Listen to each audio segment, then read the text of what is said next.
من فطر صائما کان مغفرۃ لذنوبی، جو شخص روزے دار کو افطاری کراتا ہے اللہ اس کے گناہوں کو معاف فرماتے ہیں، وعتق رقبۃ من النار، اس کو جہنم سے آزاد کرتے ہیں، وکان له مثل اجرہ من غیر ان ينتقص من اجرہ شیء، جو روزہ رکھتا ہے اس کو بھی اجر ملتا ہے، جو روزہ رکھواتا ہے اس کو بھی اجر ملتا ہے، اور رکھنے والے کے روزے میں سے اجر بھی کمی بھی نہیں ہوتی۔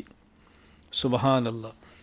جب یہ آپ صلی اللہ علیہ وسلم نے افطاری کی ترغیب دی تو صحابہ کرام نے ایک عرض کی، یا رسول اللہ لیس کلنا یجد ما یفطر الصائم، ہم میں سے ہر بندے کے بعد اتنی وسعت نہیں ہے کہ روزے دار کو روزہ افطار کرائے، کھانا مکمل کھلائے، اس کو شربت پلائے، اس کے لیے بہترین کھانے کا انتظام کرے۔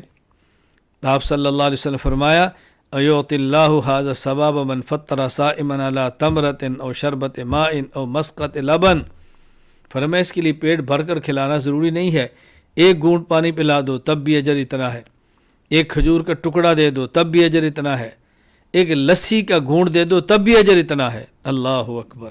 ومن اشبع فیہ صائما سقاہ اللہ من حوض شربۃ لا یظمأ حتی یدخل الجنہ۔ اللہ اکبر۔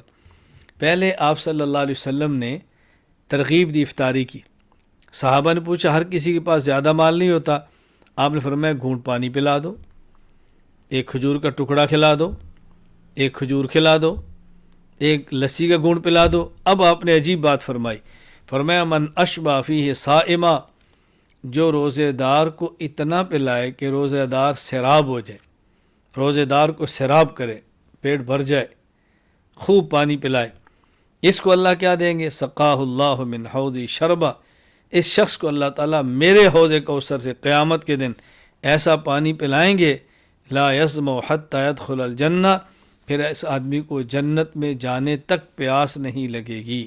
اللہ اکبر۔